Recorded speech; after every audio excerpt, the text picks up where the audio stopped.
Before we begin, a word of caution. What follows is an entertainment-style dramatic retelling, crafted for storytelling, not a factual report. Viewer discretion may be advised, because this story unfolds with the intensity of a staged confrontation and the emotional punch of a primetime drama. So, what happens when the hosts of one of America's most polarizing daytime talk shows attempt to corner the man who portrays Jesus Christ on television? What happens when a panel known for fiery takes and sharp-edged debates decides to challenge a guest who walks in grounded in deep faith, humility, and quiet strength? The result is nothing short of riveting.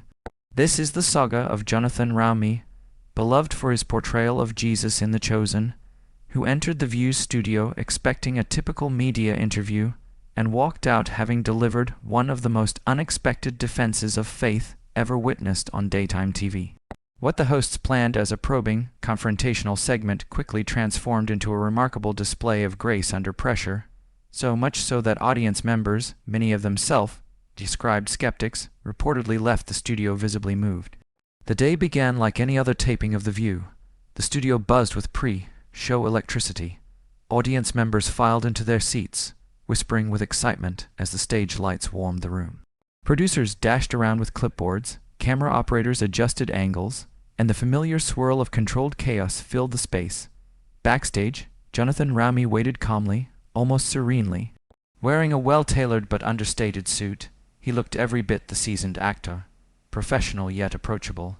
His longer hair and neatly kept beard, maintained for his role as Jesus, lent him an unmistakable presence, one that made people pause for just a moment. But it wasn't just his appearance that drew them in.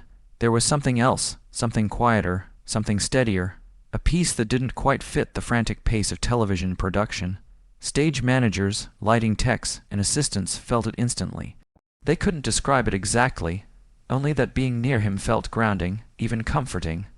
And in a place where adrenaline and urgency usually ruled the atmosphere, that calmness was almost startling. Roumie had been thoroughly briefed by his publicist. The View was famous, some would say infamous, for its high energy, opinion, heavy exchanges. Its hosts didn't shy away from challenging guests, especially on topics touching religion, politics, or cultural hot buttons. Roumie understood that portraying Jesus on television made him a lightning rod for these discussions. He'd faced doubt, criticism, and skepticism long before The Chosen ever found global success.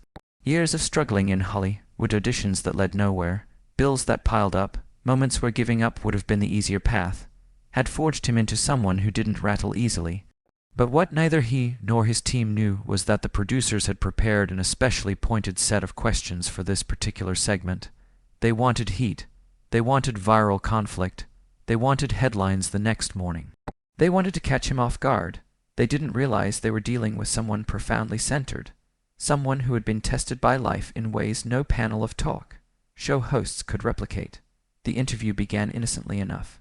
Roumie walked onto the stage to warm applause, flashing the gentle smile that viewers of The Chosen had come to love. Whoopi Goldberg opened with genuine appreciation for the show's cultural impact. Sarah Haynes asked thoughtful questions about the emotional weight of portraying such a revered figure. Sunny Hostin spoke about the show's reach and the diverse audiences who connected with it. Jonathan answered with humility. His voice was gentle, steady, marked by sincerity. The conversation flowed with ease, light laughter here, a reflective moment there. To the casual viewer, it seemed like a pleasant, even uplifting segment. But longtime viewers of The View knew better. They recognized the pattern, the calm before the storm, the softening of the guest before the pivot, and the silent architect of that pivot was Joy Behar. Throughout the opening exchanges, Joy remained unusually quiet. Her body language relaxed, her expression neutral, her tone almost pleasant, but the stack of note cards in front of her told a different story. They were stacked like ammunition, each card packed with sharply worded questions about faith, religion, controversy, public perception, and the inherent tension of portraying Jesus in a secular Hollywood landscape. Joy Behar had mastered the art of the sudden turn, the moment when an interviewer switches from warm small talk to pointed interrogation. Producers trusted her with these moments for a reason. She knew how to provoke, how to challenge, how to create the headline. Ready moment that would be clipped, shared, debated, and replayed across social media. This morning she waited, patient, calculated, watching Roumie with the practiced gaze of someone who could sense when a guest had finally relaxed enough for her to strike. What she didn't expect was what happened next. When Joy finally leaned forward, ready to launch into the questions crafted to unsettle him, she found herself met not with defensiveness, frustration, or discomfort, but with an unshakable peace, with clarity. With conviction, Roumie answered every pointed question without raising his voice, without wavering, without retreating from his beliefs. He matched provocation with grace, challenge with compassion, skepticism with steady, thoughtful truth. His calm didn't just diffuse the tension, it transformed it. What was meant to be a verbal ambush turned into something else entirely, a moment of unexpected reflection, even reverence.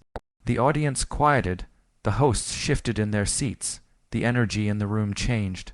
By the time the segment ended, something extraordinary had occurred. The man who walked onto the stage as a guest promoting his show walked off having delivered a powerful, resonant expression of faith, one that left even his critics momentarily speechless. It wasn't a debate. It wasn't a clash, it was something more rare, grace meeting skepticism, and grace winning. Joy Behar barely touched her coffee. The mug sat cooling in front of her, forgotten, as her eyes tracked Jonathan Roumie with a laser, sharp focus. It wasn't hostility, not yet, but a kind of calculated intensity, the look of someone waiting for the perfect moment to strike.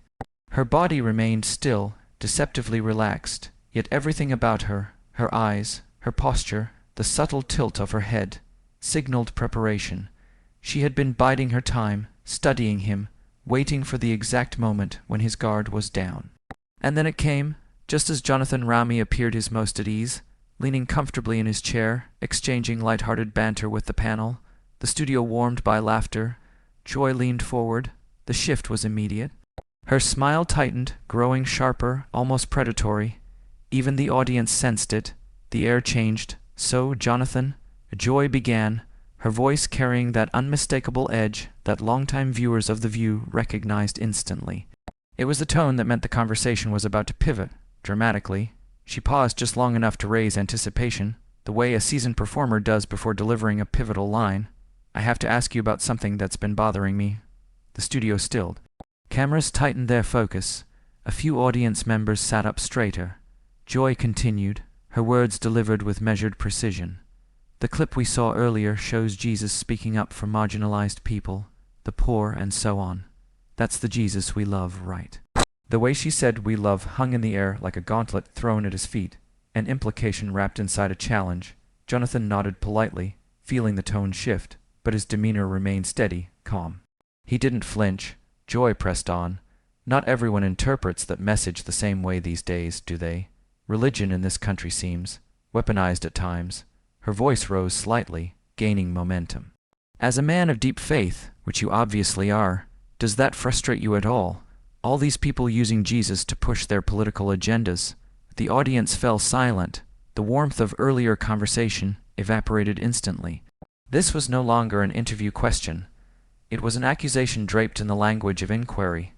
Beneath her words was a deeper implication, that faith had grown toxic, that belief was now a tool of division, that Jonathan's own religious conviction might be entangled in that criticism.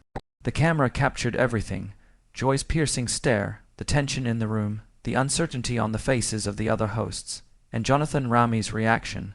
But instead of bristling, instead of retreating into defensiveness or frustration, something remarkable happened.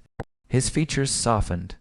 His eyes filled with a quiet compassion, the kind that disarms rather than deflects. When he finally spoke, his voice carried a gentle strength that made the entire studio lean forward unconsciously. "You know, Joy," he began, his tone calm but infused with conviction. "In that clip we saw Jesus confronting the Pharisees, people who had taken faith and twisted it. They became obsessed with the specifics of the law, the letter of the law, at the expense of the heart of the law. They followed rules so rigidly that they ignored the people those rules were meant to serve and protect. He paused, letting the weight of his words settle over the room. There was injustice in that. He continued, this time with a deeper resonance. And anytime you see injustice, anytime faith is used to harm rather than heal, Jesus isn't going to be happy about it. The studio was absolutely still now. You could have heard a pin drop, so yes. Jonathan said, voice steady and unwavering, when faith is weaponized, when it's used to exclude instead of include, to condemn instead of redeem. That's not the Jesus I know, and honestly, it's not the Jesus any of us should know. It was not a rehearsed line.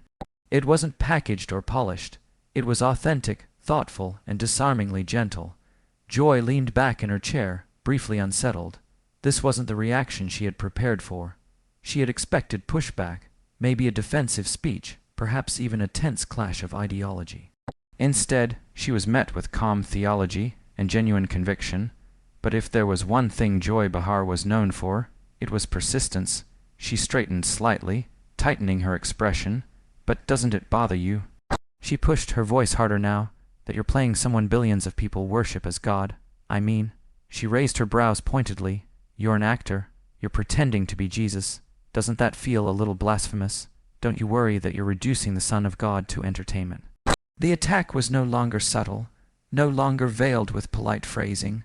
The gloves were off. In one moment, she'd accused Jonathan Roumie of trivializing the holiest figure in Christianity, accused him of turning sacred history into spectacle, of performing blasphemy for the sake of ratings, applause, and personal success. The other hosts shifted uncomfortably in their seats, suddenly unsure of their footing. A few audience members gasped audibly. This was the kind of direct confrontation that even the View rarely crossed into. Yet Jonathan Roumie didn't flinch, he didn't recoil, didn't stiffen, didn't flash even the slightest hint of offense. His face remained composed, peaceful, his posture perfectly open, unguarded. And when he finally answered, his voice carried a quiet power that made the entire room feel strangely intimate, as if his words weren't meant for millions watching at home, but for each heart in the studio individually. Joy, I struggle to follow Jesus like anybody else who considers themselves a Christian, Jonathan said. The simplicity of his words made them even more powerful. There was no performance in them, no dramatic flourish, just raw honesty, the kind that disarmed a room faster than any polished speech ever could. The struggle is part of it. He continued softly, and I think God knows exactly what we wrestle with. But even in that struggle, we're still called, still challenged, to try to do what he would do in the situations we face. He leaned forward, not aggressively, not defensively, but with a deep sincerity that electrified the space around him. I actually believe that, he said, not because it's convenient, not because it makes good television, but because it's true. His voice gained strength, not in volume, but in conviction. And I think that belief, that genuine conviction, is what gives me credibility and authenticity when I approach this character. People don't connect with The Chosen because of special effects or big Hollywood names. They respond because there's something real there, something honest, something that speaks to the deepest parts of their souls. The audience was still, completely still.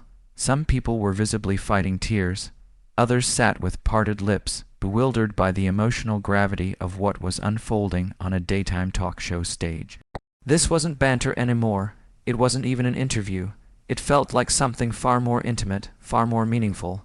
But Joy Behar wasn't finished. She had come prepared for confrontation, and she refused to let sincerity derail her strategy. Okay, but let's be real here. Joy cut in, her voice thick with skepticism. She waved a dismissive hand. You have people who literally think you're Jesus. They confess their sins to you. They ask you to heal them. Doesn't that concern you? Aren't you worried about the psychological damage you might be causing people who can't separate fiction from reality? Sarah Haynes attempted to intervene with a softer question, recognizing that Joy was pushing beyond journalism into personal attack. But Joy shut her down with an impatient flick of her hand. She wasn't just asking questions now. She was hunting. I mean, Joy went on, her tone sharpening further, you're making money playing God. You're profiting off people's faith. How is that any different from those televangelist scam artists selling prayer cloths and holy water on late-night TV? The accusation hit the room like a slap. The comparison wasn't just harsh, it was brutal. Joy had lumped Jonathan Roumie, an actor widely respected for his humility, together with the most notorious religious con men. She had openly implied that The Chosen was nothing more than a sophisticated scam preying on vulnerable believers. Gasps rippled through the audience. Even Whoopi Goldberg shifted uncomfortably, realizing they had crossed a line. The air thickened with tension, but Jonathan didn't shrink. He didn't react with hurt. He didn't snap, he didn't retreat. His face remained peaceful, almost serene, as though he had walked through a much darker valley in his life, and nothing here could shake him. "Joy," he said softly, but the softness carried steel.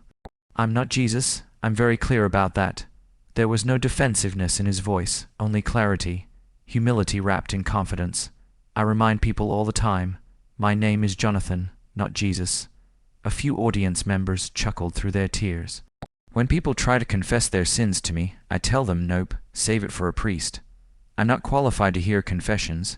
I'm not qualified to heal. I'm not qualified to save anyone." He paused deliberately, meeting Joy's eyes with unwavering calm. "But here's what I can do." He leaned in slightly, not as a challenge, but as a gesture of intimacy, a desire to be understood.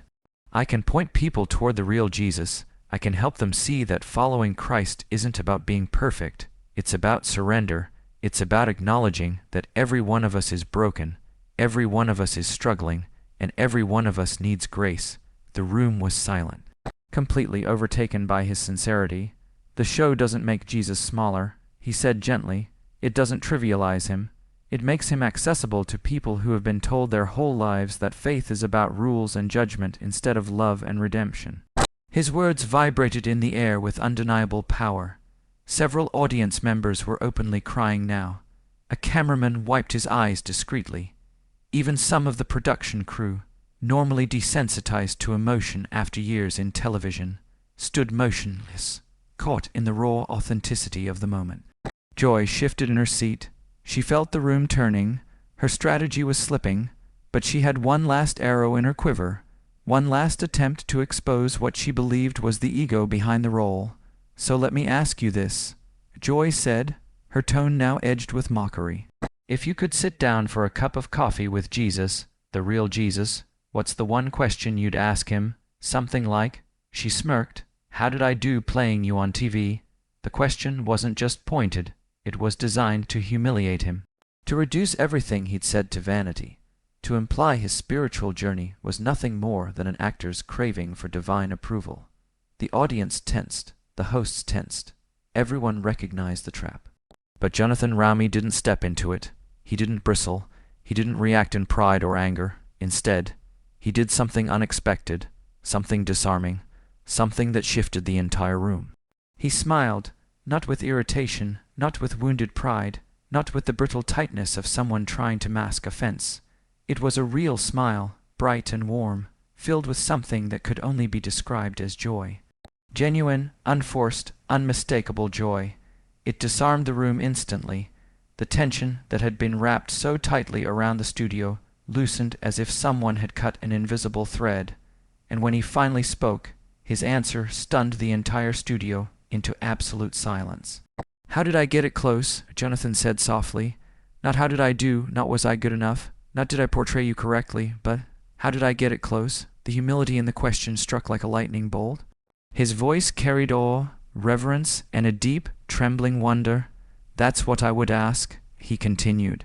"Not because I think I got it right. I know I didn't. I know that everything I do is just scratching the surface of who he really is. Even my best efforts are only a faint shadow of the real thing." He paused, breath steady, eyes glistening. "But I would want to know, in all my imperfection, in all my brokenness, did I at least point people in the right direction? Did I help anyone see even a glimpse, just a glimpse, of your love, your mercy, your grace?" Several members of the audience let out soft, involuntary cries. Others pressed their hands against their mouths. There was something sacred in the air now, something larger than the moment, larger than the man speaking. Jonathan swallowed hard. When he spoke again, his voice cracked, the emotion no longer hidden but worn openly, courageously. "Because that's all this is about, Joy. That's all it's ever been about. I'm not trying to be Jesus.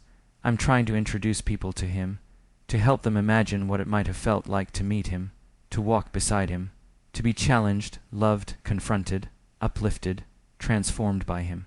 He inhaled deeply. The words that followed were soft but carried the weight of a confession.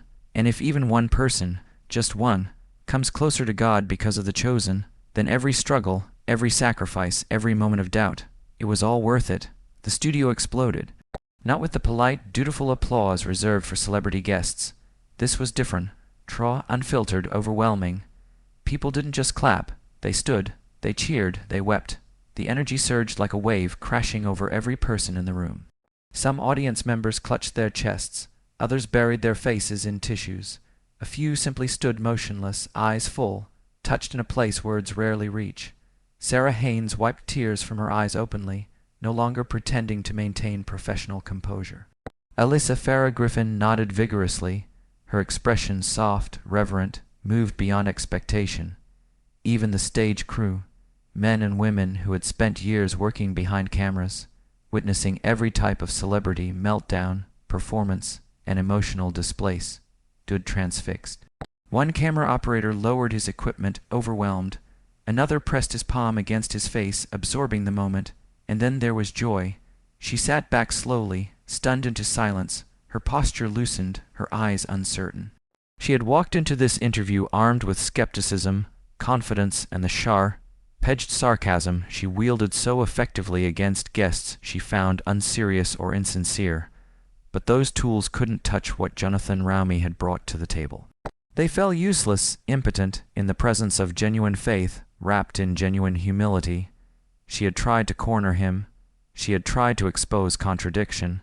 She had tried to provoke ego. Instead, she had handed him a stage on which he delivered one of the most heartfelt, compelling, and authentic defenses of faith ever broadcast on mainstream television. But Joy Behar, sharp-tongued, relentless, never one to concede without a final attempt, was not finished. Even as the standing ovation began to die down, even as she sensed clearly that she was on the wrong side of the room's emotional tide, she couldn't resist a final jab, a last attempt to regain control of a moment that had slipped entirely through her fingers. "That's all very touching," she said dryly, her voice dripping with sarcasm thick enough to cut. The audience shifted, their applause fading into wary silence. Many of them frowned, sensing the discord, the unnecessary sharpness. But Joy, perhaps realizing she had lost command of the atmosphere, pressed ahead anyway. At the end of the day, she began, preparing to deliver the last line she hoped would re-establish her dominance, and that is where your paragraph ends.